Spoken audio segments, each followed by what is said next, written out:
ಕೃಷಿಕನೊಬ್ಬರಿಗೆ ಕೆಲಸದ ವೇಳೆ ವಿಷಕಾರಿ ಹಾವೊಂದು ಕಚ್ಚಿದ್ದು ಅದನ್ನು ದೂರ ತಳ್ಳುವ ಬದಲು ಅದನ್ನು ಹಿಡಿದುಕೊಂಡೇ ಆತ ಆಸ್ಪತ್ರೆಗೆ ಬಂದ ಘಟನೆಯೊಂದು ನಡೆದಿದೆ. ಬಿಹಾರದ ಮಿರಾಚಕ್ ಎಂಬಲ್ಲಿನ ರೈತ ಪ್ರಕಾಶ್ ಮಂಡಲ್ ಎಂಬವರಿಗೆ ರಸೆಲ್ಸ್ ವೈಪರ್ ಕಚ್ಚಿದೆ. ಕಚ್ಚಿದ ಹಾವು ಯಾವುದು ಎಂಬ ಮಾಹಿತಿ ಇಲ್ಲದ ರೈತ ಹಾವು ಕಚ್ಚಿದ ಕೈಗೆ ರಕ್ತ ಸಂಚಾರ ನಿಲ್ಲಿಸಲು ಹಗ್ಗ ಕಟ್ಟಿಕೊಂಡಿದ್ದಾರೆ. ಬಳಿಕ ಗದ್ದೆಯಲ್ಲಿ ತಪ್ಪಿಸಿಕೊಂಡ ಹಾವನ್ನ ಹಿಡಿದು ಕತ್ತಿಗೆ ಸುತ್ತಿಕೊಂಡು ಆಸ್ಪತ್ರೆಗೆ ಬಂದಿದ್ದಾರೆ. 48 ವರ್ಷದ ಈ ರೈತ ಆಸ್ಪತ್ರೆಗೆ ಬರುತ್ತಿದ್ದಂತೆ ಆಸ್ಪತ್ರೆಯ ರೋಗಿಗಳು ಓಡಿ ಹೋಗಿದ್ದಾರೆ. ಈತನನ್ನ ಕಂಡು ಆಸ್ಪತ್ರೆಯ ವೈದ್ಯರೂ ದಂಗಾಗಿದ್ದು ಆತನಿಗೆ ವರಾಂಡದಲ್ಲಿ ಮಲಗಲು ಹೇಳಿದ್ದಾರೆ.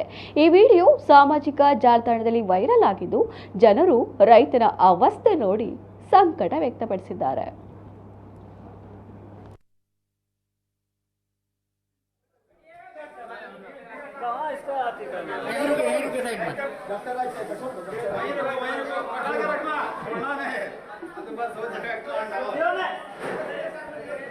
अरे उसको पकड़े, उसको बंधवाएगा तब ना कोई, उसको रखेगा, पकड़ेगा तब ना कोई देखेगा। सर कैसे देखने आएगा?